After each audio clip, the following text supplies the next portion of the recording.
This is part 5 of the 50th episode special. We made it. I hope you're still watching. If you're not, then I'm going to be sending you heavily worded letters. So expect that in your mail anytime. I think I mentioned this midway through this exercise that just starting this project of looking back on all the episodes so far has been very illuminating. It's really changed my perspective on many different aspects. A lot of episodes where I thought I had asked some terrible questions, in hindsight, weren't that bad. And a lot of episodes which I thought I had killed it were probably not that good. So it's good to have this feedback loop running. And I hope that I can continue to do these reflection series periodically. So in short, that means see you at the 100th episode. In part 5, once again, I look back on some of the most powerful ideas, concepts, theories, or stories that were shared on this show. And now I'll be looking at episodes 40 to 50. So without much further ado, let's dive straight into the list. In the first clip, I have ESPN cricket info writer Usman Samiuddin, who talks about the Haal of Pakistan cricket, which is this wonderful piece that he wrote many years back. I highly recommend that everyone reads it, where he equates spirituality, Sufism, and Pakistan cricket. And people who have watched cricket will immediately get it. And people who have not watched cricket will be introduced to something that's so magical and divine in cricket that none of us can explain. In the second clip, I have Columbia University professor Chuck Garcia, who shares 10 commandments or 10 easy tips that can make you great at public speaking. In the third clip, I have Storyteller Tactics author Steve Rawling, who explores why we dream in stories, and I found that to be a very interesting segment. In the fourth clip, I have Team USA Olympian Olivia Giacchio, who shares her experience and stories from competing at the 2022 Winter Olympics. In the fifth clip, I have People's Improv Theatre instructor Patrick Darwin Williams, who really takes us through an Improv 101 class about how to create different characters and what type of influences he uses to create a new character just on the spot. It's a very interesting segment. Highly recommend you watch it. In the sixth clip, I have Broadway Hadestown actor Alex, who talks about how it's really the perfect role that chooses the actor rather than an actor going out to choose a role. In the seventh clip, we have pizza historian and Scott's Pizza 2's founder, Scott Wiener, who talks about how a pizza style can tell you so much about a city's culture. It is an amazing segment and I highly recommend it. In the eighth clip, I have 9/11 firefighter Nels Jorgensen, who shares some really powerful stories from Ground Zero at 9/11 and how he'll be crippled by survivor's guilt for his entire life. And finally, in the last clip, I have classical pianist Kimball, who explores the differences between different popular classical music styles, Baroque, Romantic, and classical music. This is no time. If you like what you see, then do hit subscribe on YouTube, follow on Spotify, or rate 5 stars on Apple Podcasts. This is more than just a passion project. I really believe in the vision of it. So if you'd like to see it continue, do consider making a donation on Patreon, Anchor, Instagram. Pick your poison. If not through monetary channels, then do consider leaving your likes and comments and sharing these episodes. Your engagement really goes a long way. For other forms of love and support, you can follow this channel on Instagram or Twitter, or follow me personally. And now it's no time. In 2013, you wrote the infamous piece, The Haal of Pakistan. And more recently, you've self-admittedly tried to move away from it slightly for multiple reasons. And we'll try to get into both of them. So let's start with the argument for the Haal theory. In that piece, you have written that Haal is a state that makes a man not be himself. He has reached somewhere else. In the case of the Pakistan cricket team, it is the moment when Pakistan was about to turn it on. Pakistan is on, the scene is on. And anyone who's watched any cricket match with Pakistan knows exactly what you're talking about. If you just think of it, I know of the Champions Trophy final, for example, the quarterfinal 2015 World Cup against Australia, Wahab Riaz spell. I remember there's an Asia Cup match against India, Afridi and Ashwin. Last over 2 sixes. Yeah, 2 sixes. There was a 2016 Asia Cup when Mohammad Amir, I think the T20 version of the Asia Cup. And then 1 month later was the T20 World Cup, and I think Mohammad Sami had this spell. And there's every single time that I watch something like this, I know exactly what you mean, because the first thought that doesn't go in my mind is, oh, that's a great bowling plan, or that was like great strategy. It's just, there's a certain aura, a certain magic and energy that's taken over the game. And my gut instinct is always, what is happening? This is unreal. Like Virat Kohli never gives 2 catches in a row in a match of that stature. Or MS Dhoni will never hook the ball in the first 10 overs. That's not his style, right? So it's always like, what is happening? This can't be right. So in defense of the Haal theory, do you feel like just saying that this feeling, this aura, this energy, this force exists, something Waqar Yunus also spoke about in that interview, that yes, we used to feel it when we were on the field. Do you think just saying that it exists, but we don't understand what it is, there's no analytics that can actually break it down, and just embracing it for what it is and just surrendering to it, do you think that is a right approach to take? Yeah, I mean, when I wrote that piece, we were in an age of cricket where, I think data analytics had not penetrated the sport as it does now.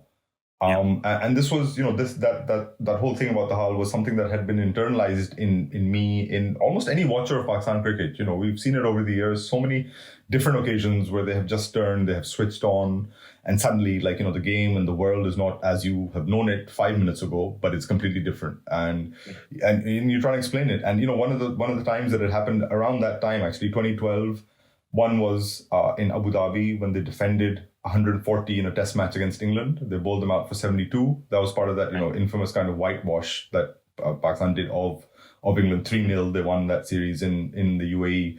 And then there was that one game, and it was a game against Sri Lanka. And Pakistan, Sri Lanka, as India, Sri Lanka, they play so often that, sometimes the games all seem like one, like you just forget. 5 match series, 5 ODI series or whatever. And it was this game in Sharjah, and I was there. And so this Abu Dhabi test had happened, and I had felt something, and I'd written a smaller piece then for the National. And one reader had written to me after reading that piece, who was part of the Barmy Army. So he was sitting on the grass banks at the Sheikh Zayed Stadium, and he wrote to me like maybe a month after that piece. And he said that, I like really enjoyed your piece or whatever, but because he said that I also felt this like weird energy once Pakistan started taking wickets. I felt this really strange energy in the crowd, on the ground. And so I know what you felt. And I was like, okay, great, whatever. So that helped me then when I went to the Sharjah game when Pakistan played Sri Lanka, and Afridi, first saved them with the bat and then took 5 wickets, I think, and, helped them defend like 199. And Sri Lanka literally, I think, had been 150 for 3 or something. And suddenly Afridi got one through Sangakkara's defense, and then it was just all over. One by one it fell. And the biggest thing was, I was sitting next to Shahid Hashmi, who's a great, superb agency writer. So he writes for AFP, AFP news agency. He's their guy in Pakistan and that region. Has done years and years of cricket writing. And, agency writers are very kind of, agency copy you'll see, Reuters or AFP or AP, it's very strong on facts. No flowery language, just straight up, this is what happened in the match. Shahid Afridi scored 57 and took 5 wickets as Pakistan beat Sri Lanka by 17 runs to take a 3-1 lead in the series. That's the kind of, they have to like get, they are documenting history, so it's facts first.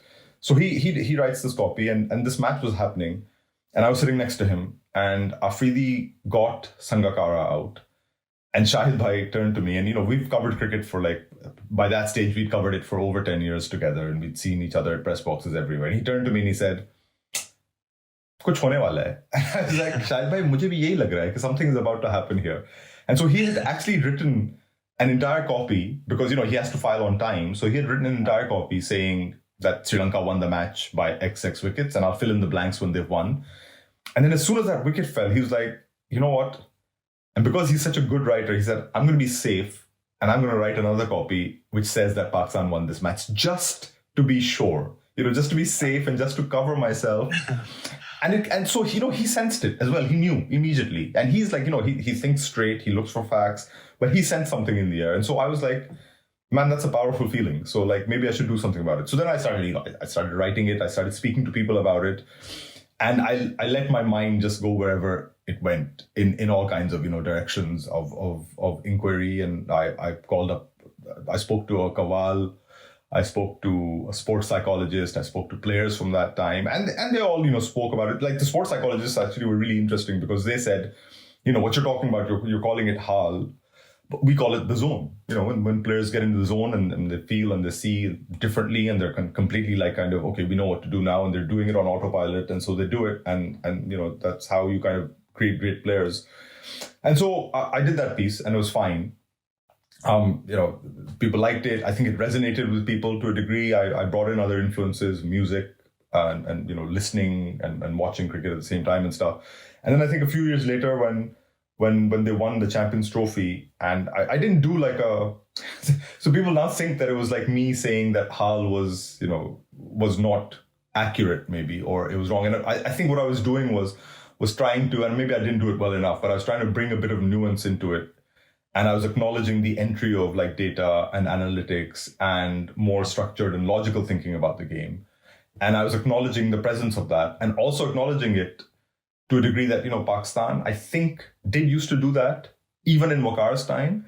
But it's just that sometimes I think, guys like Waqar and Wasim and all, they maybe couldn't articulate perfectly well what they were thinking. And, it's suggestive thinking. A journalist asked them a question that, that must have been some great feeling when you were doing this. And they respond that, yes, it was a great feeling. But because, they've done it over and over again, and sometimes they reply automatically. But I think if I had probed them a bit more and asked more kind of, more specific questions about some of these collapses that they caused, then I think, there would have been some acknowledgement of, we had a plan. The plan was a basic plan that, the ball is reversing now. So we're going to do this and we're going to have fielders here. We're going to have fielders there. And that's how this is going to work. And so, I think that kind of thinking about the game was always there. And I won't say I did it a disservice, because Haal was as much about the reaction of the reader as well, or the watcher, as much as what was going on in the game. And so the second piece that I did was kind of trying to acknowledge that, that kind of thinking must always have been there. It's not just that Pakistan turn up and unthinkingly they just do what they do because they're great, talented players. They think about their games. Every Pakistani player, they are smart, intelligent cricketers, which is why they are where they are. If you're playing for the national team, you clearly think about the game. You clearly know how the game works. You clearly have an idea of the game's key moments and the key fielding positions and, key stages of a game. You have that knowledge because you have to. Otherwise, you wouldn't be there at the top. So I think the second piece, which was after the Champions Trophy win, was just trying to kind of acknowledge that, no, it's not just that they're these mystical beings who have suddenly just turned on and done this amazing thing, but that they are like smart, thinking cricketers who have great skill. And one of those skills is recognizing a moment where they feel like, right, this is an opportunity. This is what we have to do. And a lot of the time they have players who are skillful enough and good enough, bowlers especially, who can do that. So I still say, I still stand by Haal. I think for the impact that Haal has on a viewer and a reader, maybe, you can feel it. And you may not be able to articulate it, but you can feel it. But I also now acknowledge that, Pakistani cricketers they're not just talented superstars. They are actually thinking, intelligent cricketers, athletes who are at the top of their game, and they're there because they are smart and intelligent. In your heart of hearts, which side do you try to lean towards more? And I ask this because I vividly remember the kind of buzz that was around when Pakistan won the Champions Trophy, when they won that Asia Cup match I was talking about. On my friends' face, how much it was part of our conversations. The people were celebrating for months on end. And it just, because it was such an evocative moment, it just makes you feel so giddy. It gives you that rush that I felt like this. I mean, these are the kind of matches that really make you feel like, oh, this is why we watch sport, right? This is why we follow cricket. And on the other hand, it's like, okay, if you are strategic, if you are analytical, then you have successful teams that I sometimes find that they just remove the joy from watching cricket because they're so good at what they do. They're so well disciplined that it's just like, oh yeah, they went to the field, they did exactly, they executed all their plans, done. So in a way, I used to prefer this undercurrent which Pakistan team always had, was that on their day, they can wipe out the strongest team. They always have that talent. They do it. There's, it's really interesting. You ask which side. So I think with Pakistan, you get to sense both sides of the equation. And you get it with most teams. It just depends on which team you follow, I think, on certain days. Sri Lanka, Andrew Fernando writes some great stuff about Sri Lanka, in a similar vein sometimes about the stuff that they do. But that Champions Trophy final, for example, there were still moments which are inexplicable in that game. So, the luck of the Jasprit Bumrah no ball to Fakhar Zaman. Hadn't bowled a no ball, I think, or maybe had bowled one no ball in his entire career until that stage when he bowled that no ball and Fakhar got out. Inexplicable. Hafiz, who always wants to bat in the top order, Pakistan sent in at 5, which he hardly ever does. And he turned out to be this great death overs hitter. which he hadn't done like before really, but he turned out to be this great kind of end overs hitter, hit that 50. The Azhar Ali drop catch of Kohli, and the chances of like that next ball again being an opportunity. Like these are moments that, okay, you can practice all your life and plan for, but they don't go to plan. If they had gone to plan, Azhar Ali would have caught that catch. If they had gone to plan, Fakhar Zaman would not have gone 100. If they had gone to plan, Mohammad Hafiz would have gone one down and probably slowed down the Pakistani innings. Because that's what happens sometimes. But things didn't go to plan, and so I think you can. And there was also another. I think I wrote about this. I think it was Hafiz who actually the ball hit the stumps. It rolled off his bat from Bumrah. The ball rolled onto the stumps, hit the stumps, but the bails didn't fall. Oh. So, you have moments, and this was Hafiz. Hafiz was an important wicket from that time, but he didn't get out. So, I think the beauty about cricket, and probably any sport, is that you can go that way of data and analytics, but you can also have this element of it. And I think the key is to kind of try and incorporate both. Cricket has such a rich kind of narrative. Every cricket game has such rich narrative potential to it. That you can really go crazy with the kind of stories that you write about a game. You can really go like everywhere. So you can go hardcore data analytics, especially about T20 games. You can go towards that kind of write about matchups and different metrics and the tactics and the strategy of it. But it's such a broad canvas as a sport, and it's unlike any other sport in this, in this instance that has 3 formats. You can go completely the other way and write an entire book about one test match in which you don't talk about the strategy or the tactics at all, because it offers you that platform. So I think the best cricket writing that I've read, that I read, best cricket reportage I read, is usually something that blends both in. You don't go, I think, you don't become completely an analyst and write about a game, because, readers, I don't think the majority of readers want to read that much about the tactical side of it. Of course, people do. There are readers who want to know. But I think if you take a casual reader, then he would probably prefer some kind of blend of, great kind of narrative writing about a game, mixed in with some key kind of data insights and analytics, which helps them understand the game in a way that maybe they didn't before they started reading that piece. So I think, I at least strive to kind of be in the middle of both. And, I hate being this like in the middle person of things, but I see how, data and analytics has, for me, it's been a complete education. Some of our writers, Sid Monga, Karthik, KK, Sid Monga, Matt Roller here, some of our writers at Cricinfo and, outside of Cricinfo as well, Tim Wigmore, Jared, who see the game completely differently. And T20 especially, they see it in a different way to how I see it. And from reading their stuff and from reading the kind of stats that they do, Gaurav at Cricinfo is another guy, S. Rajesh is another guy. These guys, they think about the game, especially the T20 game, differently. And I think it's almost been a re-education for me to tap into that world. I don't want to lose myself in that world, but it's been a re-education to kind of look at the game the way they see it. And of course, try and retain that kind of the whatever it is, the lyricism, the beauty of the game in that sense, to try and kind of retain that. And I think, what I strive to do constantly is just to be kind of, I guess, in the middle of it both. In your book, Climb to the Top, you list down 10 commandments for great communicators. Can I ask you to give a taster of what these 10 commandments are? And I acknowledge this is a very difficult question. No, it's a very easy question. Is it? Yeah. Oh, okay, that's fine. I live and breathe this stuff, so it's all good. I thought I was going to get more and more difficult over time. I love this. This is who I am. Perfect. Well, first, for context, I spent a great deal of my career at Bloomberg as a public spokesman, where I was on probably 150 stages a year, all over the world for many years. And in the finance world, London, Tokyo, Singapore, Hong Kong, Zurich, London, Geneva, they become your roots.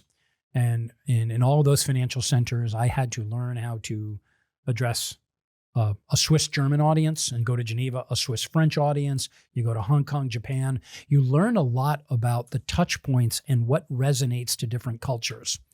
So as I was speaking, and I have to say, I was not a trained speaker. People didn't train for things like that. I just happened to be a little bit better at this than many of my colleagues. So I was fortunate that I got the nod to take this job, and it was a dream job. As I was learning to communicate, and when I thought about writing my book and using climbing as a metaphor or mountaineering as a metaphor for climbing, I had to figure out, what am I doing? What are the things that people are saying to me? Wow, that was a great speech. And I never quite thought about what I do or how I do it. I just did it. So when I thought about, how do I put this into a framework that is simple and accessible that I can teach other people, it became pretty clear. In the Christian world, we grow with a Bible that talks about the 10 Commandments. Whether you're religious or not, I think everybody gets that this Bible, this King James Bible, has these commandments to live by.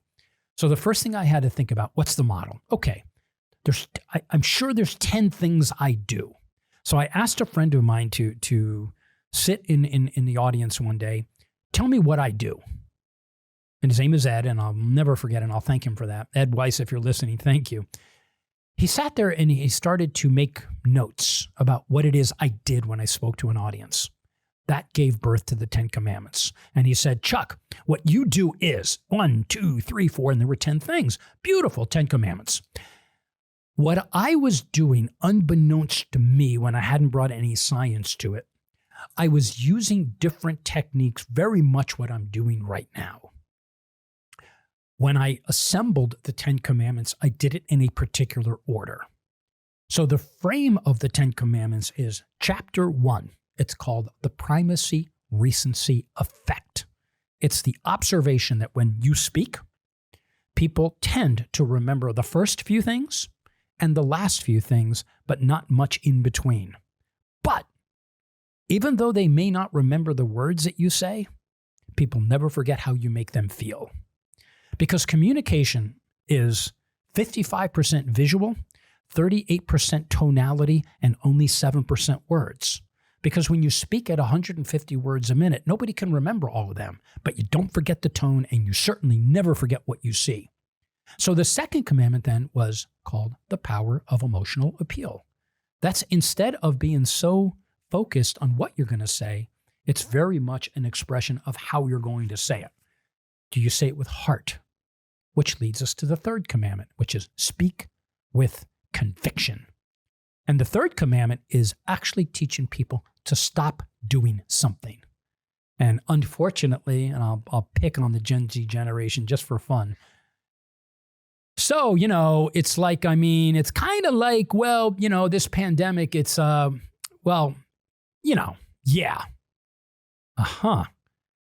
If you were to go to Morgan Stanley and talk like that, I said, I can't let you go. You have to stop doing that. So unfortunately, many people pick up our bad habits of these things called filler words. So chapter 3 is the elimination of these verbal crutches. Chapter 4 is all about body language, the recognition that the body speaks before the mouth opens. When you walk into a meeting and you're sitting there and you're on your phone and everybody's walking in and you don't say hi, you are communicating in a very big way. Your body is speaking. Chapter 5 is called Minimize the Distance. It's based on TED Talks. I train people for TED Talks, and I help them understand. And you'll notice in my class, did I ever stand behind a podium? Never. Never will I put a barrier between me and my students. Chapter 6 is called The Rule of 3, the Greek rhetorical technique, A, B, C. If you eat Rice Krispies, you feel snap, crackle, and pop. If you were born in the United States, you appreciate life, liberty, and the pursuit of happiness. Think about the rhythm. 1, 2, 3. 3 musketeers, 3 little pigs. The genie gives you 3 wishes. It's pretty obvious. And then the remainder of the chapter, and I think my favorite chapter, Shalaj, is chapter 8. And Mark Twain, we love Mark Twain, and I dedicated an entire chapter. He said, the right word may be effective, but no word was ever as effective as a rightly timed pause. Now, I'm exaggerating it on purpose, but that is juxtaposed to what was chapter 7 called the speaker punctuates. That's knowing in English and in the Western languages, we write, or those that have a Roman alphabet, we are taught to read and write with punctuation marks. When you're on a page, you see these squiggly lines and these question marks. It's prompting the reader or the writer to actually change the tonality. Hey, what's for lunch? You sometimes tend to go up a little bit. Chapter 7 is all about helping people the speaker, to punctuate, just like I've done now. Otherwise, every word is going to sound like a car driving at 55 miles an hour, and it gets very monotone, and it gets very boring. But I don't like to talk like that because people feel the effort that you're putting in, and they feel that passion. Then chapter 9 is about animating visuals. PowerPoint is not the enemy. PowerPoint's a great tool. People just don't use it quite particularly well. They're like stuffing all the words and letters on it. That's not what it's for. And then chapter 10 is about vocal variation. We vary the pitch. We vary the pace. Sometimes we go higher and sometimes we go lower. But the point is, when you engage someone, the more effort that you can bring to the variety of the way that you are communicating to someone, people simply appreciate it. And it's fun, it's passionate, and it removes any sense that this could be a monotonous conversation. But it takes effort, and people really appreciate that. So that's the 10 Commandments in a nutshell. Thank you for prompting me on that. In his book, The Hero with 1,000 Faces, Joseph Campbell said that myths are public dreams and dreams are private myths. For any person who's adamant about the fact that they're not good storytellers, they have no storytelling bone in their body, when they go to sleep at night, in their dreams, they're able to concoct the most exhilarating stories that are an amalgamation of different characters and scenarios. And often stories that follow a certain framework. You see a lot of heroes' journeys in dreams itself. And it's a right mix of comedy, tragedy, and a lot of suspense in dreams as well. I know I'm deviating slightly from your line of work, but I'm very curious to hear your opinion on this. What do you think happens when we dream, and what do you think it tells us about our innate ability to tell stories? Dreams are fascinating. I mean, I had one 2 nights ago where I was being driven around by Lewis Hamilton. Right. Right. And I remember being really excited that Lewis Hamilton was driving. The great thing about dreams is when you try to explain them to somebody else, you end up giving the weirdest little snapshot. So there was so much else going on, and it's like trying to pin fog to the wall. You just can't do it. And I think this is really, really interesting. So you said, well, there are lots of kind of heroes' journeys in dreams. I don't think they even come out from in my experience anyway. They don't even come out in classic story form. There are lots of moments, lots of fragments, lots of movie. Yeah. So we dream in movies. We don't dream in words. But then when we try to explain our dreams, we then have to force things into words, and they become very distorted. So I think that's really, it's a very interesting idea. There seem to be certain common things that a lot of us dream. So anxiety dreams, for example, have, there's quite a lot of sort of commonality with people having stress or anxiety dreams. There is clearly, here's why we have certain things in common. And so Jung refers to this, Joseph Campbell refers to this, about there being, we can, you can tell me a story and I get it. You can share something that you dreamt about and I sort of understand where, we're fascinated by each other's dreams because we don't know where they come from. We have no control over them. They offer us all sorts of interpretation possibilities. Why? And so at a deeper level, you can say when you get a group of people together and they've been together for a long time, like people in a country, then there's a kind of shared dream. So we talked about the 70s. In 1974, I think it was, the Queen's 25th Jubilee, and the Sex Pistols put out a song called God Save the Queen, the fascist regime. So it was a very critical attack on the Queen. And there's a line in there, in that Sex Pistols song, said, "There is no future in England's dreaming." There is no future in England's dreaming. And it was saying that the royal family is this kind of dream, this English dream. And the line is, there's no future in that. Now, 50 years later, she's still there. So clearly they were wrong in that sense. Yeah, she outlasted the Sex Pistols, and she outlasted punk. So there was a future in England's dreaming, but there's something in the relationship in England. There's something in people's attitude to monarchy, to the royal family, to the Queen, that makes about as much sense as a dream. But it's shared. Well, a lot of people, we just had the Platinum Jubilee 2 weeks ago, and a lot of people, it's really hard to describe. It's hard to quantify. It's hard to measure. But my sense is a lot of people share something of that dream. And when they see each other in the street and they sort of see the flags flying and they see, there's almost like a sort of, oh yeah, you're dreaming it too, recognition between people. And I'm sure Americans feel it when the flag, yes, Americans venerate the flag. The French venerate liberté, the idea of this female icon of liberty. So everyone has something that's like a dream in that it doesn't make sense, but like a dream in that it's sort of shared. The book I was showing you earlier, the really big, hefty, the one about the left brain and the right brain. Mm-hmm. So here's an interesting thing that I'm hoping means that storytelling is grounded in something more concrete than Jungian psychology, which is quite hard to get your head around. So in the study of the kind of left brain, right brain split, the left brain, which controls your right hand, is very, very good at focusing on a task.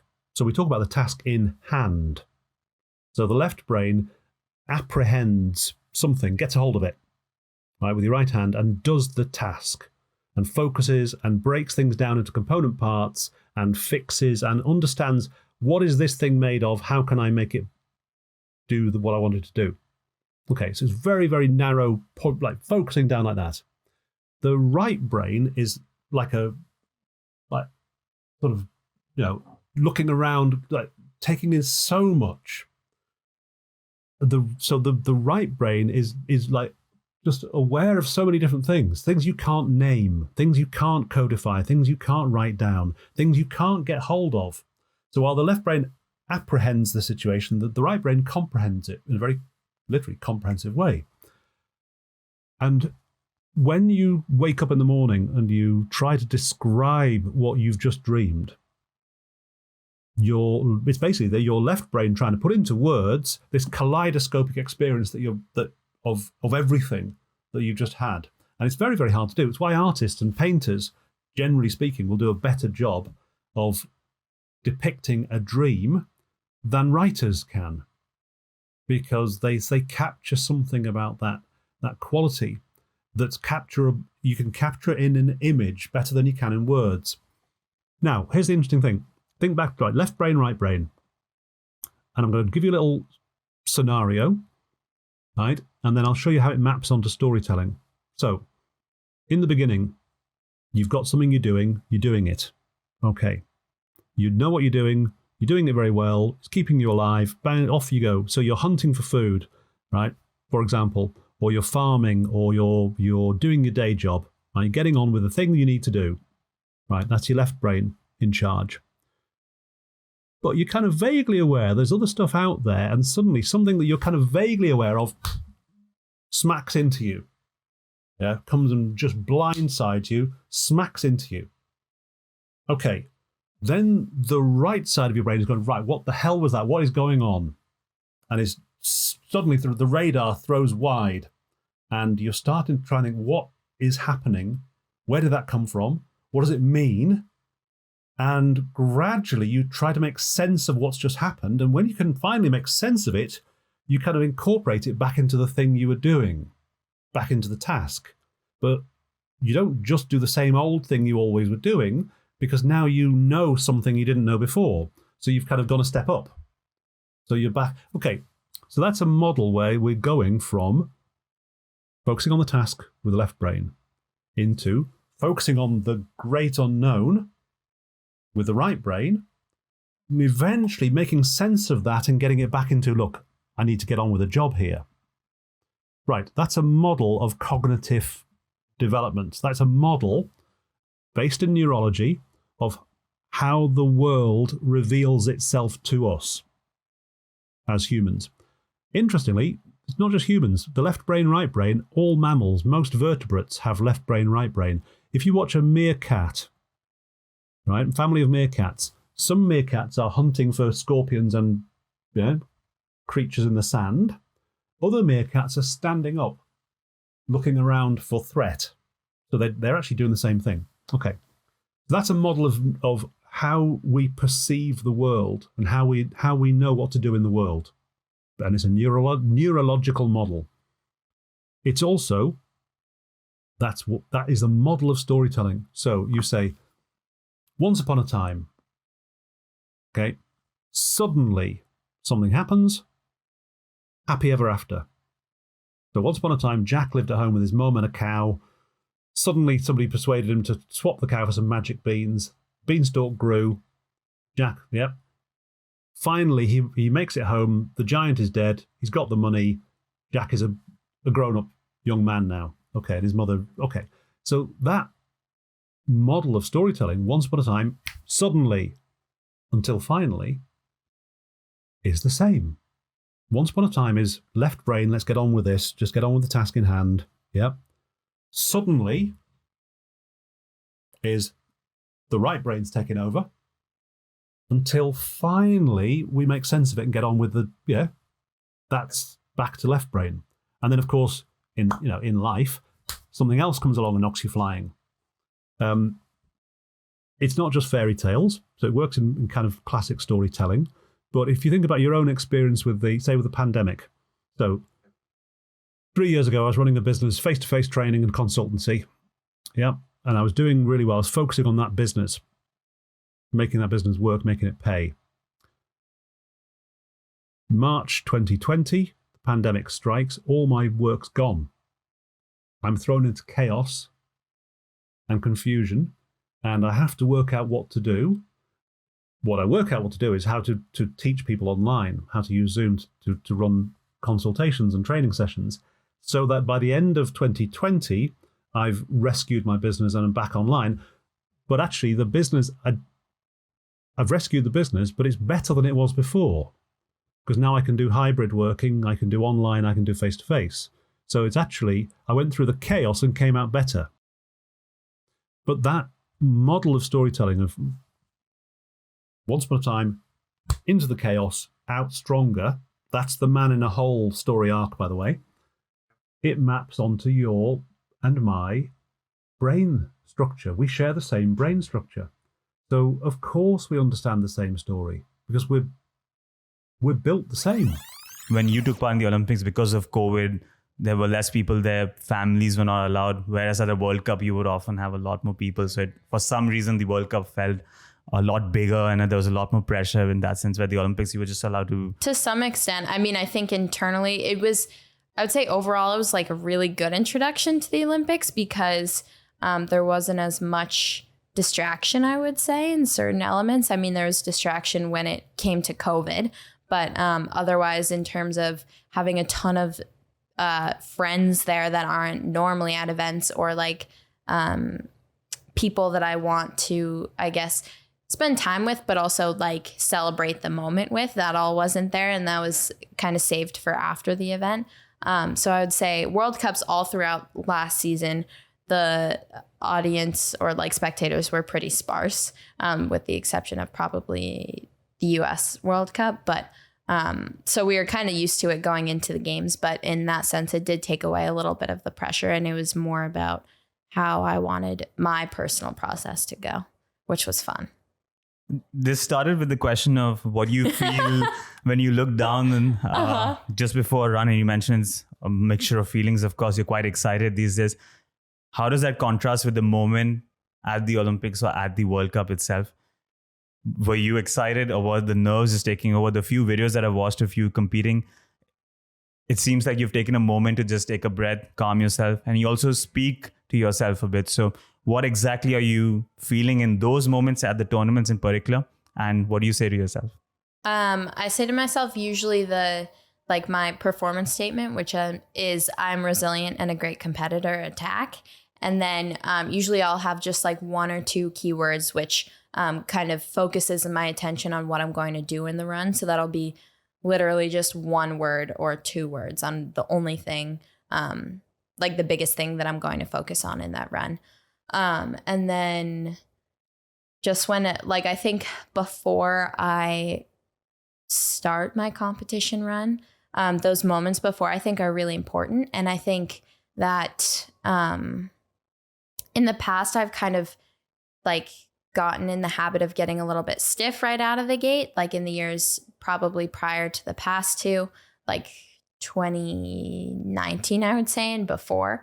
I would be like a little bit stiff in the gate and then not have that feeling of being in the zone and being able to immediately start fluidly skiing my run. So I think that those composure breaths are a really good way for me to kind of zero in on what I want to do and get my heart rate lower before I go. Before we start wrapping up, I have a game segment for you.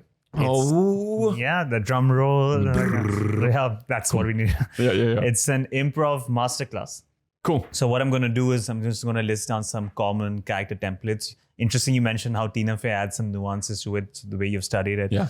And I would love to see a very short, let's say, portrayal of that character, 5 to 10 seconds max. You can do it in the beginning or in the end. Okay. And then would like to focus on how you created the character. So what kind of mannerisms you gave it, accents, inflections, stage position, volume, emotional state, props, how you just build that character. We'd just love to know how you build a certain character. Does that sound good? That sounds great to me. I'm gonna to the best of my ability, I'm just gonna do this and just I'm just gonna jump into these. I'm game. I'm totally game. Let's do this. It's good because too late to. It's too late. I'm it's here. Too late to back up. Yeah, you have. I'm to. in the elevator. Yeah, you have to. I can't escape the elevator. Yeah. There we go. So, Cool. First character for you is an evil king or like an evil boss, position of authority. Yes, let him in. Let him in. Bring me my chalice with some mutton, please. I've been writing in my journal lately. No one cared. Is anyone in the throne room? Alone. Again, by myself. You are in here. Mildred, you have to tell me if you're in here. Please. And we'll do the scene Cool, there. okay. And let's try to dissect that. I found it very interesting. So you went for usually when you say king, people just try to take a lot of space and they increase the volume. But you went for more of a twitchy, fidgety. Because I thought, kings can be anxious as well. Yeah. And maybe they don't know how to relate to people because they are singular. They're, that's a cool thing about playing the king on stage. This is just like a scene thing. The king can't play the king. Everybody else around the king has to play the king. Very interesting. So very interesting. The king just knows he's the king, right? Or they're the queen or whatever.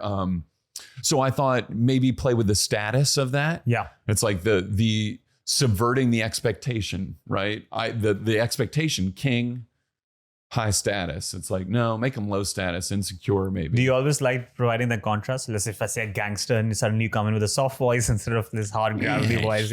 Yeah. For gangster, I don't know what I would do. Yeah, but that's kind of fun. I don't know who that guy was, but because already people have this impression of a gangster being something, and then you come in and you just start speaking in a high pitched voice. And immediately there's laughter. You know what I'm thinking of? I'm thinking of Looney Tunes, like the gangsters from Looney Tunes, and I love them. So that one that was like kind of short, he had a cigarette right outside of his mouth. You see him talking to you. You talking to me? Yeah. You're right. Like very Goodfellas. That kind of guy. Or like some amalgamation of Goodfellas or Joe Pesci or any of those guys in the bar, like Johnny Two Time or whatever. Those fun names. And thinking of a fun name, if you're a gangster, you got to have a fun name or something, right? Comes with the job. You got to have a Tommy gun. What are you? That's what I do. I think of if this is a character. This is great, Shalaj. So if this is a character, what? And you and I, we probably played with action figures when we were kids. If this in action figures come with tools and like this one has a machete or a backpack or whatever it is. What are the 5 items that character might have? Like the king has his mutton, and he's got his wine chalice. He's probably got his crown on, and he's probably, I imagine he's sitting on maybe he's cold and he's got a little shawl. Thinking about those things, that's where I can have fun. Start answering those questions. It's all questions too. It's like very interesting. Yeah. So next character, and I'd just like to create a straight contrast because I think that'll be quite interesting to see. We did an evil king. What if it's a good king or a good boss or a good position of authority? Yeah. Okay, whole Dunkin' Donuts crew, we're good. Everybody got munchkins. We got more munchkins. We got backup munchkins for the munchkins. And make sure you get them, okay? All right? Yeah. And the bonuses are going to be coming in. So that's going to be coming in tomorrow. And I feel terrible because I know I said it would be happening Monday. So, oh, goodness gracious. This is leaking here. And that's my fault because I left. No. Marty, do not do this. I am one of you. I am the manager here, but I couldn't expect you to clean this up if I couldn't clean this up myself. So there you go. And scene. Let's dissect that. So what did you change this time? You kept the position of authority. So what do you keep and what did you change? So I feel like this person's a boss, but in the way that Michael Scott maybe, wants to be the friend, but also has a big heart for these people. Yes. And how else can I show this person has a big heart? Maybe they have a phone call and their daughter's, needs to be picked up at school because X, Y, and Z. Maybe they have, maybe somebody at work lost their wallet and they just give them a couple bucks or whatever. I don't know what it is. Cleaning up as if you were one of the employees kind of levels you. I like playing the everyday person probably a lot. Yeah. I think that's really... Do you think this was mainly dialogue driven or do you think there were any changes in mannerisms? Like for the king, you had this certain aura around you, which is slightly fidgety, you were throwing out commands, but you had that presence. Do you think you kept that same mannerism with the good boss as well? I think the good boss was more... He's leading from his heart more. He's more upright and looking about how can I serve, how can I help other people, and making sure he's connected with other people. Whereas the king is down in his thoughts more, right? And not in selfish in a way. Yeah. And kind of like cold. Whereas the other guy's like trying to lead with his heart, I think. It's very interesting. This is like a class in psychology, body language as well. It can help not just people getting to improv or psychologists.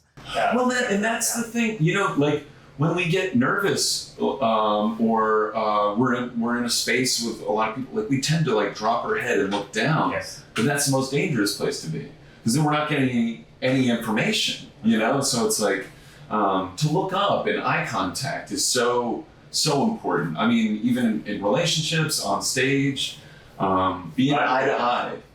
Yeah. Valuable advice. Yeah. Let's move to a third template. And I think this will also be a good contrast. So let's do a subject to the king and it's a good subject. Or it could be an intern, a student, someone who's looking up to someone in position of authority. Yeah. My lord, we just came in from the fields and the fields are overgrown, sir. We really have got to... Sure. Right, sir. You're right, and that's why you're the king, and I'm... Yep, right. Some of the boys were in the stalls. They were complaining that not much meals... No, me? No, I wouldn't. I'm just telling you what I'm hearing down there. I wouldn't say that to you, sir. No, sir, you're the best king we could have ever had. Off with his head. Me? No? Oh, somebody else. And scene. Let's dissect that. So what do you try to incorporate into that character? Somebody who is probably rough and rugged, like a real warrior, but is also very much afraid of the system and also very afraid of like the immediacy with which you can just be like head chopped off. So it kind of tells me a little bit about that world that the king is very much in charge and like, Alice in Wonderland, it's like off of their heads, like that kind of, those are the stakes. So that would be the main thing for me in that one is like that character has high stakes. It's life or death for that soldier. Yeah, that came through. How would you contrast that? Let's do it. Number 4. Mm-hmm. It's an evil subject to a king or an evil student, evil intern, a sly intern, someone crafty, cunning. Yeah. So you really, now that everyone has left, you don't have to deal with these kinds of things, sir. There are so many things that, say, a potion might cure. Sir, if this were to drop into somebody's goblet, it would be such a terrible thing, maybe a sickness to pass, sir. I don't know, but also I can hide it. You're interested. Yes, maybe if the queen possibly had a drink of her cider in the morning. I don't know. And scene. Yeah. So let's dissect that. Yeah, Cool. I thought very, you had that sniveling, Yeah. sly character. Yeah. Very shifty. I thought the way you were using eye contact or the way you were shifting your head as well, I think that immediately gave the impression that is a person not to be trusted. Somebody that like I think they say that one of the scariest things in like body language or like is when something's uneven. Or there's something that like looks different than what you're used to. And so for me, that character is scary. There was something about their voice that you didn't know where their voice was going to go. Like they would change very quickly. And I could, there's something fun about that in being unpredictable. That's kind of scary. Very interesting. Yeah. So the more unpredictable, the more unstable, not unstable maybe, but yeah, the more inconsistent it is. Yeah. So you feel like you can't rely on the character, can't trust it because you never know what kind of surprise. Yeah, and then that's kind of evil and scary. Yeah, and like that puts me on edge as an audience. That's a great member. insight. Yeah. Next character, monster. Out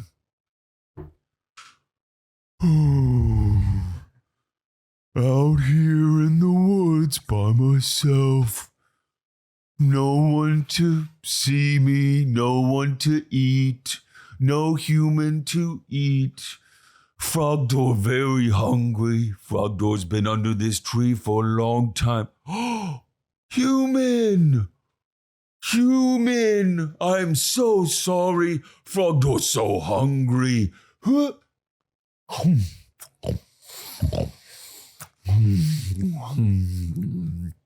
Frogdoor's still hungry.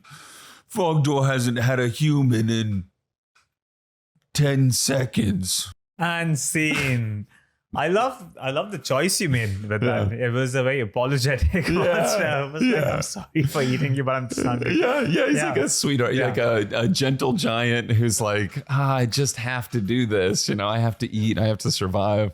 I also find it interesting that you didn't go. So when you ask people to play a monster, then usually it's very exaggerated. Like you have hands coming out, eyes bulging. But you made a choice where it was more of a like you said, a gentle giant, but not something too crazy, but like a monster that you can almost like empathize with. Like, oh, he's just hungry. Yeah, sure, go ahead, eat him. Yeah, very human-like in a way, but also a monster. Yeah, it's a nice choice. This has been very, like, honestly, this is helpful to me to be like, oh yeah, why do I make those choices? Yeah. For what reason? Yeah. And a lot of the times, I feel like, sure, you do think of it and do you study in the subconsciously, it just takes over when you're on stage. But like, we've grown up watching like so many monster portrayals and then it all comes together on stage in that moment. I just love watching like, so let's say when I say a king, obviously like we've spoke about this, someone's natural disposition is always to just immediately go on top. When you say monster, then immediately like get something out. Exactly, right? Right, yeah. I'm not even thinking of it actively in the moment. I just find that very, very fascinating. Yeah. So you've mentioned in the past that when you were auditioning for Hades-san, you also spoke about it now that because you knew exactly what the character was, you were able to prepare yourself mentally. But you've also mentioned in the previous interview that you felt deep inside that this is it. I know. I'm going to book this. You had a comfort, you had a certain amount of ease to it. And this really ties into the next question, which is, do you often feel that it's not the actor that chooses the role, but rather the role that chooses the actor? That there is one perfect role out there for every single actor. And what an actor can do is not try and chase roles that don't feel right, but rather just get all the right skills, get the experience, and get themselves ready for that perfect role that when it finally comes knocking on the door? Absolutely. 100%. Again, I'm going to credit my therapist. He always says, he works primarily with artists. And he always says, all of the roles are cast already. All of the roles out there, they're cast. And so the only thing that you can do, it's just like you said, you prepare. I'm going to audition for everything that I can, and I'm going to do my best. And if I don't get that role, it's not meant to be. I really do believe that like right thing comes at the right time, because every role demands a very different skill set, and every person has a very different skill set and look and type and energy. And, I've been doing this for years, and I've done a lot of great roles, and I've done 40 times more auditions than I've booked jobs at the very least. And so it really is just about like, you have to show up, you have to do the work and audition. And if you don't get that role, it's not personal, right? Like, it's not like you're bad, you didn't do a good job. It's like, you're just not the right fit for this role. And it's a hard lesson to learn. It's hard because people are always like, how do you face that rejection all the time? And I think in the beginning of my career, it was really hard. I took everything very, very, very, very personally, as like an attack on like my talent or like me as a human.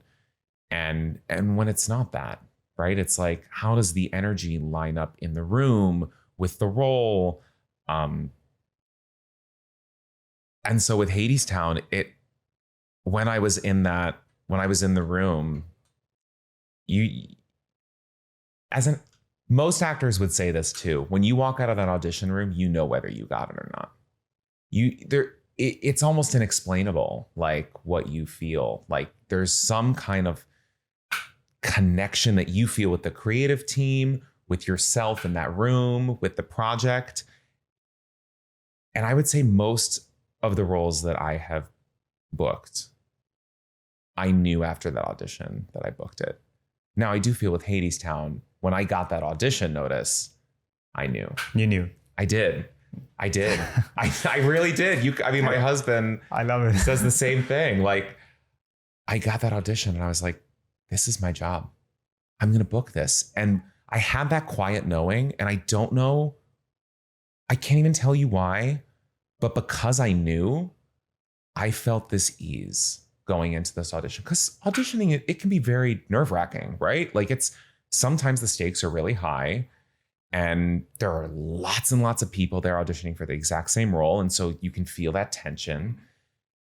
And I never felt that tension ever. I walked into the first audition, and I just kind of like breathe easy. I felt this calm wash over me. My shoulders weren't up. I felt very relaxed. And I think because I went in there with that energy, that helped me like channel the material in a way that was going to bring out the best of my abilities. But yeah, that knowing is really, it's a beautiful thing. It's a beautiful thing. And I think it's important to be able to listen to that and to be able to find some stillness and quiet that you can listen, that you can find that. Because even if I read that notice and I wouldn't have known that was going to be my role if I was like manic about things or trying to like cling and being like, I have to get this job. Yeah. I do think meditation has helped me find that quiet, right? Because I do that every morning. And it was right after I'd got an audition notice the day before. I kind of knew. And then after I meditated the next day, it was like, I got out of the meditation. I was like, okay, this is it. You were describing the Manhattan style, which is more of a slice culture. People are always on the move. The pizza joins you on the path you take. It's often on a paper plate, or even not even that. People just eat it on the hand. In contrast to something like Jersey, where you grew up, it's more of a driving culture. You go somewhere, get a box, come back. And that kind of reflects the driving culture that's there in Jersey itself. I'm going to extend this link now to various different cities I'm going to list down. In a minute or less, I would like you to tell me what the pizza eating experience tells us about the culture of the city itself. Are you ready? Yeah. Let's go. First one, Brooklyn. So Brooklyn and Manhattan, it's the same thing. There's no difference. Done. Short enough. Don't people say that Brooklyn is where the real pizza is at? People say that, but the only difference is when you're in a place with more turnover and more of a transient nature, like Manhattan, then you're going to get fewer places that are really old and storied. So when you go into Queens or into Brooklyn, you're more likely to find the untouched places that are deeper in. But there's no intrinsic difference between their styles. Let's put that debate to the rest. Next one, Bronx. The Bronx is a little different than most. And to generalize about the style of pizza there, it does tend to be on the larger side of things. But I do find that some of those places on average tend to be on the undercooked, over cheesed side of things. So the best places in the Bronx do not have much of a common thread. I'm thinking about Louie and Ernie's. I'm thinking about Mario's on Arthur Avenue. They're not, we really try to lump things together and say that, oh, well, the Bronx is one borough, so they must have something that's more cohesive. And the truth is that that's not the case. And there's not much about it that makes it so different from Queens. We try to draw these lines. It's like talking about Europe and trying to differentiate Poland and Russia and Germany. And depending on what year it is, the border's in a different spot. So I think that in New York, people try to have a battle of boroughs. Yeah. But really, the biggest differences are when you're more separated. Staten Island is more different from the rest of the boroughs than any of the other four. What? Because Staten Island is so separated, you're only getting there via car or a boat. There's no subway that will take you there. So you're getting more drivers. There's only one train line that goes through Staten Island. So that's more like New Jersey style, where you're getting a whole pizza and it's not so much a by the slice culture. The other four boroughs are all by the slice culture. Next one, Trenton. Trenton, New Jersey does not have a pizza culture anymore. The pizzerias of Trenton have all moved to Robbinsville, but Trenton began as, much in the same way that New York City did, as a industrial city that attracted Southern Italian immigrants. Funny enough, some of the earliest pizzerias, maybe the earliest pizzeria in New Jersey, was founded by somebody who used to own the pizzeria that is now called Lombardi's. So there's a direct connection. But the difference in Trenton is that they're doing a rough crushed tomato. The tomato's on top of the cheese, and they'll refer to it as tomato pie, even though same thing as pizza. The pizza that you get in Trenton, or in Robbinsville, really, it, I believe, is more like the first pizzerias that opened in New York than the current oldest pizzerias in New York. Ooh. Because when something leaves its home, it preserves its own culture as a defensive mechanism. Just like immigrants from any country who land in another tend to hold on to the culture of their country at the time that they left it. And then you go back to that country 20 years later, and that country has moved on and you have not. So it's really interesting. That's why I believe Trenton has some of that holds on more tightly. It's a nice observation. Next one, New Haven. I'm going there next week. New Haven and Trenton offer a very similar product, same idea, and it's for the same reason, is that New Haven was an industrial city, and that industrial city attracted Southern Italian immigrants, but it tends to not be a slice, a by the slice community. And it's because the older places with the old coal ovens, where you can't do by the slice, have stayed around since the 20s and 30s. So it's a reflection of that city. As we've lost the Italian neighborhood, as it's shrunk, the places that remain hold on tightly to their heritage, and they have become museums and attracting people to come and visit them to see a glimpse of the past, not necessarily to see what's happening today. A glimpse of the past. I love it. A lot of common threads in the one so far. Let's change it up a bit. What does the Chicago style pizza tell us about Chicago? Define Chicago style pizza. The deep dish. So you say that, but there's way more thin crust pizza eaten in Chicago than deep dish. And most Chicagoans eat deep dish very rarely, only when people are visiting from out of town.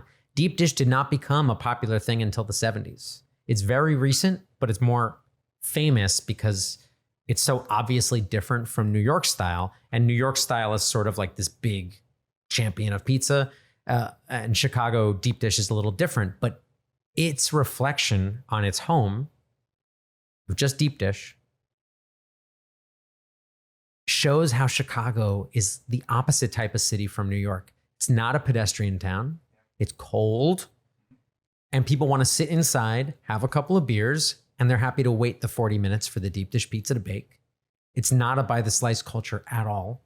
So the reason that New York slice shops don't work well in Chicago is the same reason that deep dish pizzerias don't work in New York. Because they're different cultural cities. That's it. New Yorkers don't want to wait. That is a great observation. Detroit. Detroit has only really become known for their pizza over the past 20 years. And really it's been more like 10 years. But the first reference to Detroit as its own style that I've found is from a 1984 article about a pizzeria that was opening in Galveston, Texas. And it was a Detroit native who moved to Galveston, Texas and said, I'm bringing Detroit-style Sicilian pizza to Texas. Because the first time that something is referenced as its own style, a regional style, is when it's reported from outside that region. Nobody in Detroit ever called it that. Nobody in New York ever called it New York style pizza until somebody else told them that what they do is different. It's New York style. So that's why Detroit style is such a reflection of its city. Detroit is the Motor City. The pans that they bake that square pizza that Detroit's become famous for are allegedly the same type of pans that were used by the auto industry as drip pans and as tool storage and hardware cleaning pans. So it's so beautiful that style of pizza tells the story of the city, but we can't disconnect it from being a Sicilian focaccia that just happens to be made in a different pan and therefore has undergone a transformation that gives it a new identity. Controversy. I don't want people from Detroit. No, they know that this is true. in. What I'm saying is we as humans, we want to believe that there's lines around something. We like to box things in because the universe is complicated and we don't know why we're here and why we have consciousness and how does it even make sense? Are we the only ones? And I know we're talking about pizza, but it's all relevant because we want to say that Detroit style is this thing. But really, if you look at the history of that style, the person who's credited with starting it was making his mother-in-law's Sicilian focaccia recipe in this thicker pan. And that leads to more cheese, putting the cheese all the way to the edge, and which makes a whole new style. But styles don't just come out of nowhere. They always have that background. And when you take the pan of Detroit and make that the home of the Sicilian sfingione, a new thing is born. I'm sorry, that was over a minute. It was -5 points. Yeah, damn it. Yeah, That's fair. -5. But we appreciate it because you've also ended up dissing Detroit's IPs. I'm only joking. Don't worry. I'm sure you end up dissing the next one as well. So the next one is California. California is a state. You've given me all cities. I've given you Californian style pizza. So California style pizza is something that's become popular lately, but people are calling it other things, which is just using fresh local produce and not sticking to some kind of a traditional Italian origin. And so since California is such a sweet spot for produce, it makes perfect sense that that's where this Alice Waters really is a pioneer of it. Use great ingredients and don't get in their way. That's the concept. And that makes sense in California. And it's a little more baffling to somebody in New York who's used to tomato, mozzarella, put it in the oven. I see. Yeah, I do see it. Last one, another state, the Hawaiian style pizza. Really fascinating because the name Hawaiian style and the use of pineapple on the pizza, which is really the central focus of Hawaiian pizza, are neither of them started in Hawaii. They're all using the word Hawaii to reference this unique nature of this food that you don't assume Hawaii and pizza. So pineapple is that Hawaiian connection. Let me guess, a guy in Texas started this again. No. Texas. No. You know what the earliest historical reference to pineapple on pizza or the use of the word Hawaiian, I think was in Chicago, 1953. Then there's evidence of 1953. Yeah. Dang. Portland, Oregon, 1957. And then the story that everybody who's watching this is going to angrily comment, well, Wikipedia told me that it was invented in Canada. That was in 1962. And while that person, his name's Sam Pompolos, I believe, while he probably didn't know about prior uses, he is credited with creating that style. But Hawaiian pizza this is what's amazing about it. Mainland United States vision of Hawaii, especially at that time, was this. I mean, it's the most isolated place on earth. Distant, tropical. I mean, growing up, Hawaiian vacation, that phrase seemed to me like that's the highest level of existence, being able to go on a vacation to Hawaii. Yeah. Seriously. And I never went as a kid ever. But Hawaiian pizza is mainland US's way of thinking about this exotic tropical thing. And it's all fantasy because in Hawaii, Hawaiian pizza doesn't really exist. It doesn't exist. And when it does exist, there are other things that are way more Hawaiian than pineapple and ham together. But it's the suburban New Jersey or Seattle, Washington, or whatever view of what is exotic. It's really interesting, like culturally, the way that we act as humans and what we think. The Hawaiian pizza is not Hawaii's version of pizza. It's the perception of Hawaii that these suburban places have. Fascinating insight. Also above a minute. Another -5 points. In the months after 9/11, you've said many of the trucks at the firehouses were gone, but the boots remained. And those were the boots of all the friends that you lost that day. No one had the courage to move them. Yeah. Can you talk to me about survivor's guilt? How crippling can it be? Is it a burden that you carry for your entire life? Yeah, those boots. When a call comes in a firehouse, you kick off your shoes or your duty quarter boots, and you hop into your bunker pants, which has the fire boots integrated with them. And those shoes remain. And then when you come back from the call, you take off the bunker pants and boots and let them remain there, and you throw your shoes back on and you go back about your day. So for months in many firehouses throughout the city, those shoes existed. And guys couldn't do it. They couldn't bear to take those shoes away. So they would just go next to them and take theirs off. And finally, what they ended up doing was having a new guy who just got hired, because they had to hire like 1,000 guys right away, because so many guys were so seriously injured and obviously 343 killed. And he'd say, hey, new guy, do me a favor. Go over there, take Shalaj's shoes, put them in his locker, because they couldn't do it. Sorry, I got caught up in that emotion. And what was the rest of it, Shalaj? Sorry. About survivor's guilt. Oh, yes, yeah. the survivor. And I'm so carrying sorry. the burden. Yes. Yeah. Survivor's guilt is real. I started having it immediately because coming over to Brooklyn Bridge, watching that other tower go down, I had guilt because I knew I was too late to help my friends and they were now dead. And then as the days went on and we realized how many of the guys were actually gone and how many human souls that were at work or on those planes were gone. And I wasn't. And 4 days later, I got home, finally for the first time. And my wife, my beautiful wife, Annie, said, well, I have some good news. We're going to have another baby. And I said, wow, that's a blessing. And I said, Johnny's wife's pregnant too, my friend John Short, but he's gone. They just said today that they're not coming out. They're gone. And I wanted so much to just jump up with joy that I'm having another child, right? Because it's just, man, they're just the joy of life. And I had such a pall of guilt, such a shroud over me, because I said, John's not going to experience this.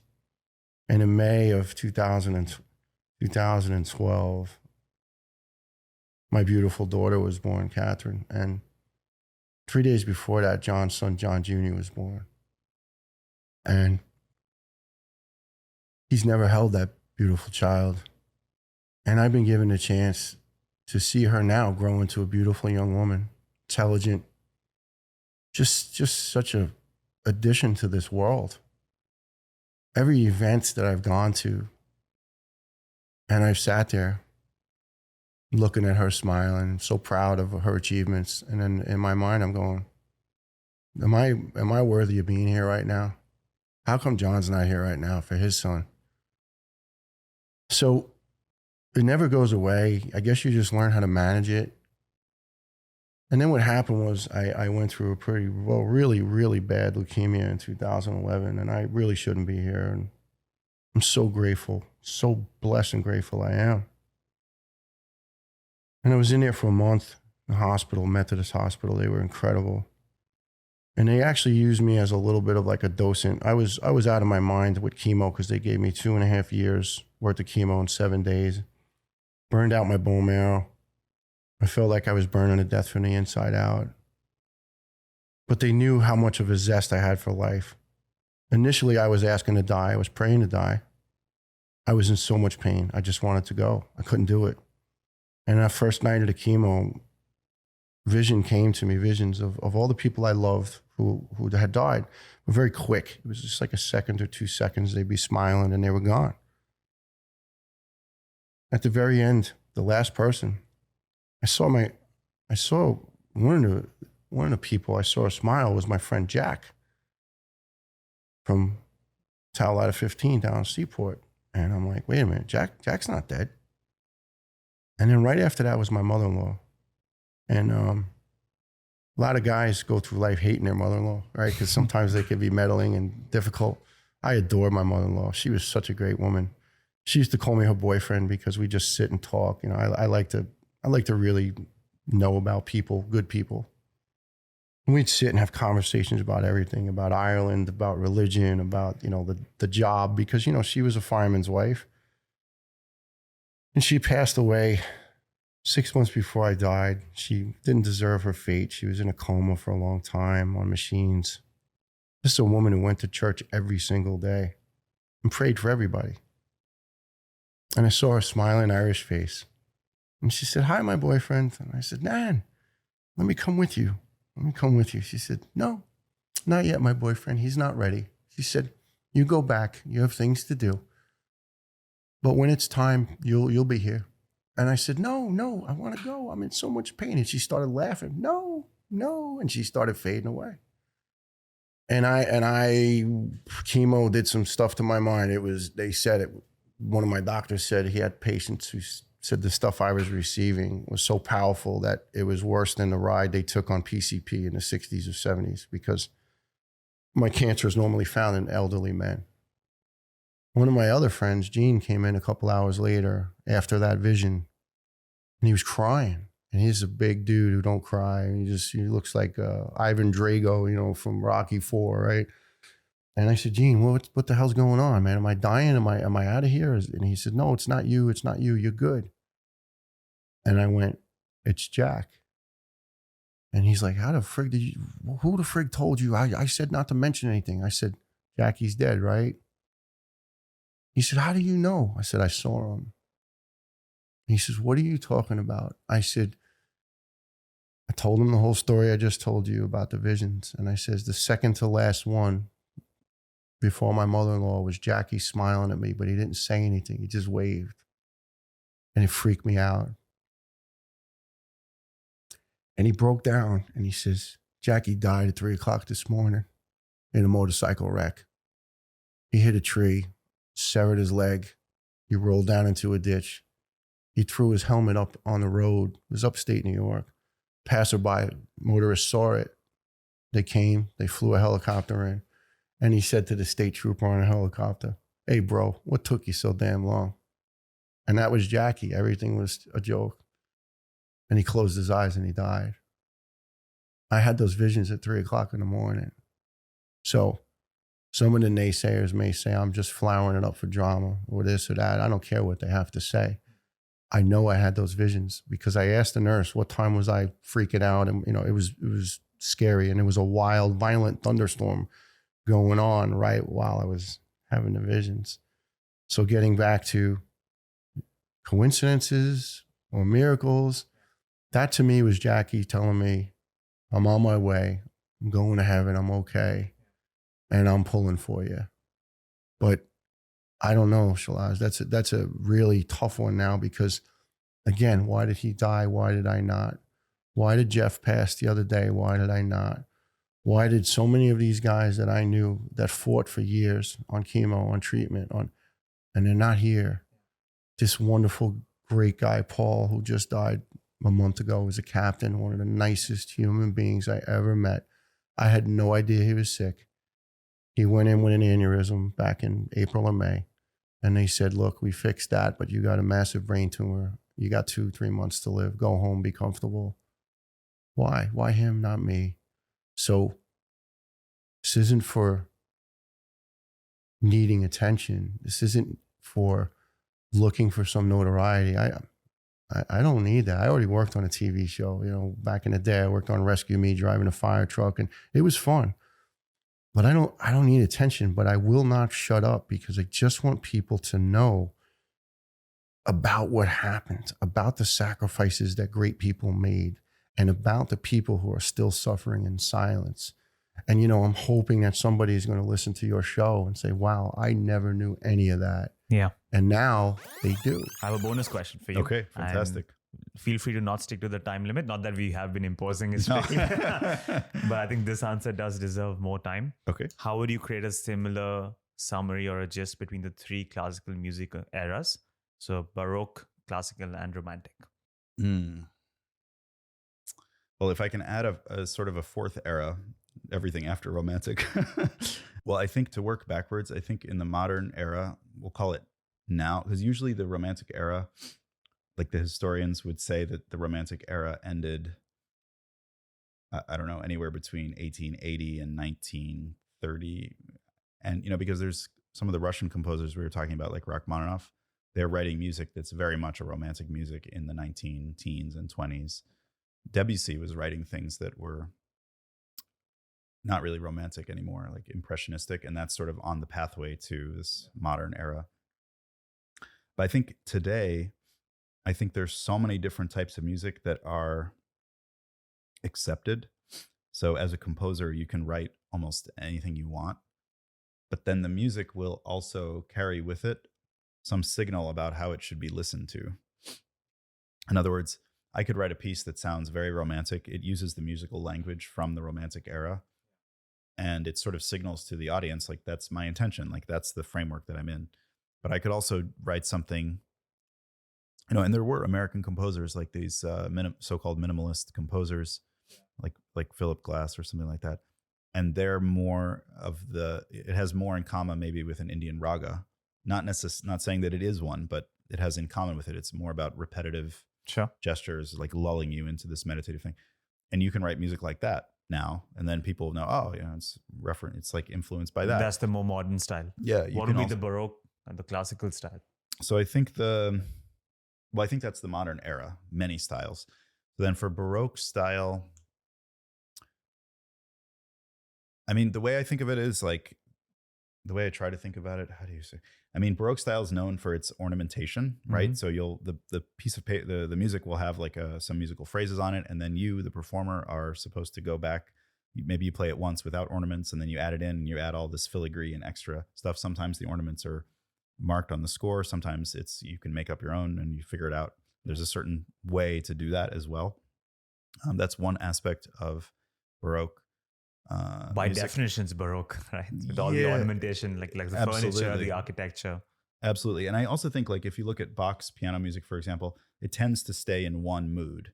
In that sense, it's kind of close to an Indian raga. Like, it's not necessarily a narrative that weaves in and out of many, many different moods within the same movement or within the same piece of music.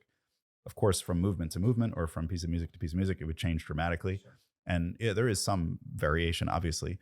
But if you look at his preludes and fugues, the well-tempered clavier, the piano, sort of this 48 preludes and fugues, each prelude kind of has its own, it has its own mood, and it doesn't really stray from that. It's kind of strictly in that. The same thing with the fugues.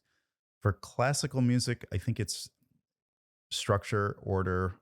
There's still a sense of personal expression, but the emphasis is more on the structure and the order of the music.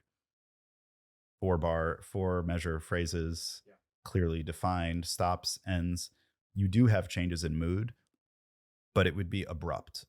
It would be, we're going to finish this in like a joyful fashion. Stop. Okay. New section, new accompaniment figure, new mood. Mm-hmm. So very sectionalized in that sense. I'm not sure that the listener experiences that way, but that is how the music is organized. Whereas Romantic era, you still have structure, but the personal emotion part is kind of like more at a higher priority level in the style. So you'll have movement between moods very fluidly. You could change moves, you could change the mood of the music in the middle of a phrase. It wouldn't be necessarily a sharply defined change from section to section. It can be, so it's more free in that sense, but it's still very structured, like classical music is. And then I referenced this idea about tonal music, this music that has a real sense of sort of home in it. I think towards the end of the Romantic era, one of the things in Romantic music that they started playing with, because classical music is very tonal also. So you have this sort of home, the concept of keys in music, like, oh, it's in this key, or it's in the key of C major or D major. You can think of it kind of like your neighborhood, like this piece of music occurs in your neighborhood. And in classical music, you might explore, to use that metaphor, your neighborhood plus the neighborhood next door, but then you come back to your neighborhood. So you don't go too far from home. And if you do, it'll just be for a quick second. Whereas in Romantic music, you still define the home neighborhood, but as the Romantic era goes on, the music spends more and more time not in your home neighborhood.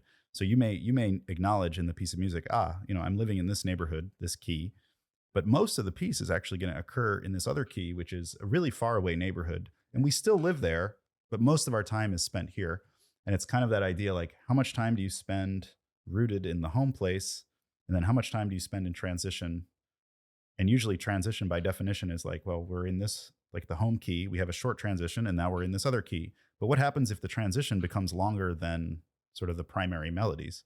And those are kind of the dynamics that led to like the dissolution of tonality, because what happens when the whole piece takes place there and we don't even kind of mention where we live anymore? We don't have that, and that's gone. And what is new home? Yeah.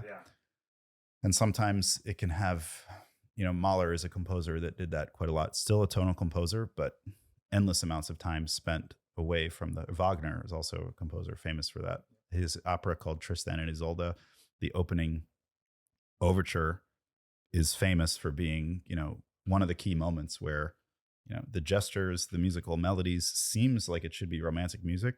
But if you look at it, if you analyze it, if you just listen to it, who knows where home is? No clue. And that is kind of like, sometimes they cite that particular piece as like this break where, we're this is the modern era. There's no home anymore, right? So very interesting. And one common thread I picked out was, I think across eras, composer got a lot more adventurous and tried to break the structure that was originally framed. So very, very interesting. Yeah. Bonus points for that answer as well. Thank you. Great Thank you. performance in this game segment.